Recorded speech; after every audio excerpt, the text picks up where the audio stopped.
नमस्कार दोस्तों, आप देख रहे हैं अपना पसंदीदा चैनल मेडिसिन अब 360 बाई संदीप यादव। दोस्तों, आज का जो हमारा टॉपिक है वो है कि सभी मेडिकल स्टोर और हॉस्पिटल में मिलने वाले मेडिसिन को कैसे पहचानते हैं। क्या आप भी पहचानने में गलती करते हैं? आइए इस वीडियो में आपको बताते हैं। इसमें जो पहला है, यानी जब किसी मेडिसिन के अंत में प्राजोल शब्द आए तब, जैसे कि ओमेप्राजोल, पेंटाप्राजोल और रेबेप्राजोल, लेंसोप्राजोल और एसोमेप्राजोल, इन सभी के अंत में प्राजोल शब्द आ रहा है तो इससे स्पष्ट होता है कि ये प्राजोल समूह का टेबलेट है। अब इसका उपयोग क्या होता है? जैसे कि पेट दर्द हुआ, एसिडिटी हुआ, सीने में जलन हुआ, GERD, पेट के अल्सर आदि में प्राजोल शब्द वाले मेडिसिन का यूज करते हैं। और जो रखने योग्य बातें जो हैं वह है कि ये सभी दवाएं जो होती हैं एक जैसी नहीं होती। इनकी डोज, समय और किस बीमारी में देनी है यह डॉक्टर तय करते हैं। और जो दूसरा है वह है डाजोल शब्द, यानी जब किसी मेडिसिन के अंत में डाजोल आता है तब। और इसमें क्या है, जैसे कि मेट्रोनिडाजोल और टिनिडाजोल, आर्निडाजोल और सेक्निडाजोल और कीटोकोनाजोल, इन सभी के अंत में डाजोल शब्द आ रहा है। इससे स्पष्ट होता है कि ये डाजोल शब्द का मतलब डाजोल समूह का टैबलेट है। अब इसका उपयोग क्या होता है? जैसे कि अमीबियासिस हो गया, कुछ पेट के संक्रमण में, कुछ परजीवी संक्रमण में, फंगल संक्रमण में आदि में डाजोल शब्द वाले मेडिसिन का यूज करते हैं। और जो महत्वपूर्ण बात है कि जो डाजोल वाली कई दवाइयाँ एंटीबायोटिक होती हैं और एंटी फंगल होती हैं, हो सकती हैं। और जो अगला है वह है नाजोल। जब किसी टैबलेट के अंत में नाजोल शब्द आता है तब उसका यूज किस में करते हैं?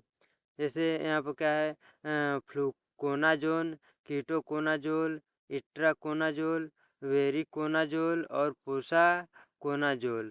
अब इसका यूज क्या होता है? जैसे कि फंगल इन्फेक्शन, मुंह गले का फंगल इन्फेक्शन, कुछ ईस्ट संक्रमण, त्वचा, नाखून और कुछ अन्य फंगल संक्रमण आदि में नाजोल समूह वाले टैबलेट का यूज करते हैं। और जो ध्यान रखने योग्य बातें क्या है? जैसे कि जो नाजोल नामक वाली जो दवाएं होती हैं एक जैसी नहीं होती है। इनकी डोज और उपयोग बीमारी, उम्र और डॉक्टर के सलाह पर निर्भर करती है। और अगला जो है वह है फिनेक। और फिनेक, जब किसी मेडिसिन के अंत में फेनेक शब्द आता है तो उसका यूज किस में करते हैं? जैसे जैसे कि डाइक्लोफिनेक हो गया और एसिक्लोफिनेक, इन सभी के अंत में फिनेक शब्द आ रहा है। और इन सभी का यूज क्या होता है? जैसे कि शरीर में दर्द हो रहा हो, सूजन हो, जोड़ों का दर्द हो, दांत दर्द हो आदि में फिनेक समूह वाले टैबलेट का यूज करते हैं। और ध्यान रखने योग्य बातें क्या है? कि जैसे फिनेक नाम वाली दवाएं पेट पर असर कर सकती हैं, इसलिए इन्हें बिना सलाह के लंबे समय तक नहीं लेना चाहिए।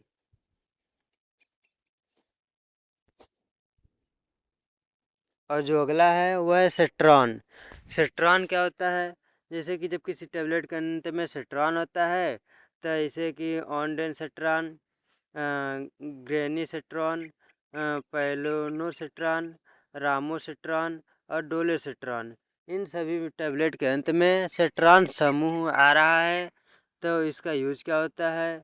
जैसे उल्टी हुआ, मितली की रोकथाम के लिए सेट्रॉन समूह वाले टैबलेट का यूज करते हैं। और ध्यान रखने योग्य बातें क्या है कि ये दवाएं जो होती हैं हर प्रकार की उल्टी के लिए नहीं होती हैं। बच्चों के लिए इसे गर्भाशय या दूसरी दवाओं के साथ उपयोग डॉक्टर की सलाह से ही करना चाहिए। जो अगला है वह है फ्लॉक्सासिन।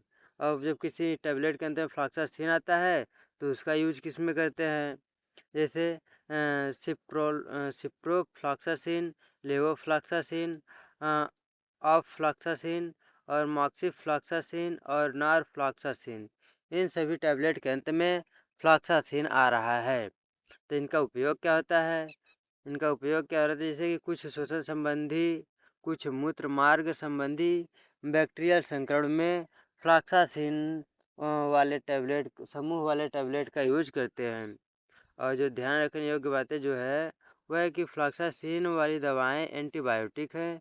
यह वायरस यानी जैसे सामान्य सर्दी पर काम नहीं करती है।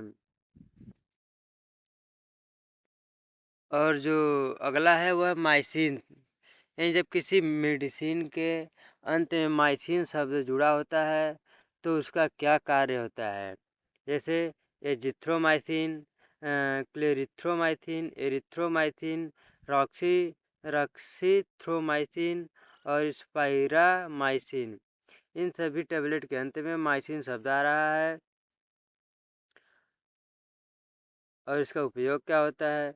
इसका उपयोग जैसे कि गला, नाक और श्वसन संक्रमण आदि में माइसिन समूह वाले टैबलेट का यूज करते हैं। और ध्यान रखने योग्य बातें क्या है? जैसे कि एंटीबायोटिक केवल बैक्टीरिया पर काम करती है, वायरल सर्दी जुकाम पर काम नहीं करती हैं। और जो अगला है वह है लुकास्ट। लुकास्ट जब किसी मेडिसिन के अंत में लुकास्ट समूह जुड़ा होता है तो उसके लिए उसका क्या कार्य होता है। जैसे मॉन्टे लुकास्ट, जाफिर लुकास्ट, प्राण लुकास्ट और मॉन्टे लुकास्ट और च्यूबियल, यानी कम्बिनेशन होता है इसका। और अगला जो है मॉन्टे लुकास्ट कॉम्बिनेशन टेबलेट, देख रहे हैं आपकी इन सभी के अंत में लुकास्ट शब्द आ रहा है। तो इन सभी का यूज क्या होता है?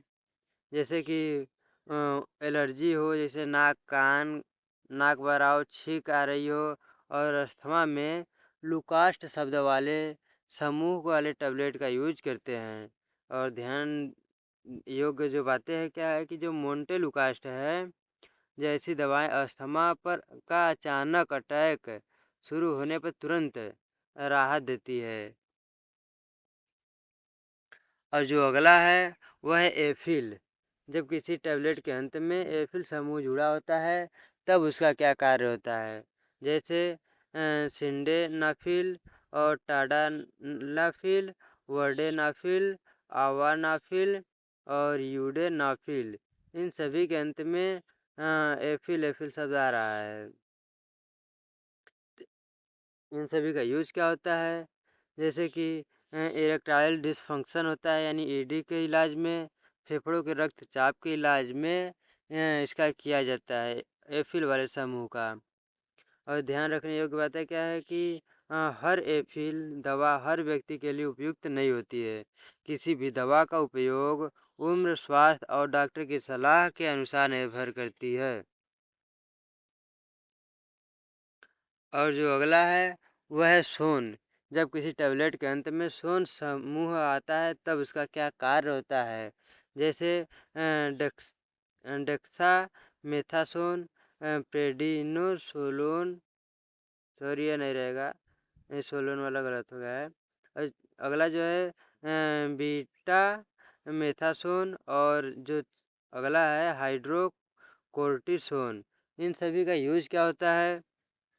जैसे कि एलर्जी हुआ, सूजन हुआ, कुछ ऑटो इम्यून स्थितियाँ में सोन समूह वाले टैबलेट का यूज करते हैं। ध्यान रखने योग्य बातें क्या है कि सोन वाली कई दवाएं स्टेरॉइड हो सकती है। इन्हें बिना डॉक्टर की सलाह से लंबे समय तक नहीं लेना चाहिए। और जो अगला है वह है सोलोन, यानी जब किसी टैबलेट के अंत में सोलोन शब्द आता है तो उसका क्या कार्य होता है। जैसे प्रेडिनोसोलोन, मिथाइल प्रेडिनिसोलोन, इन सभी का यूज क्या होता है। जैसे सूजन को कम करने में, कुछ एलर्जी और इम्यून स्थितियों में। और इसके ध्यान योग्य बातें क्या है कि सोलोन और इससे मिलते जुलते नाम वाली दवाएं अक्सर स्टेरॉइड होती हैं। आशा है दोस्तों ये वीडियो पसंद आया हो तो लाइक शेयर और कमेंट करना ना भूलें। ऐसे ही मज़ेदार वीडियो पाने के लिए मेडिसिन ऐप 360 को सब्सक्राइब अवश्य करें। और आप सभी से निवेदन है कि किसी भी मेडिसिन का यूज करने से पहले डॉक्टर की सलाह अवश्य लें, क्योंकि यह वीडियो केवल नॉलेज के लिए बनाई जा रही है।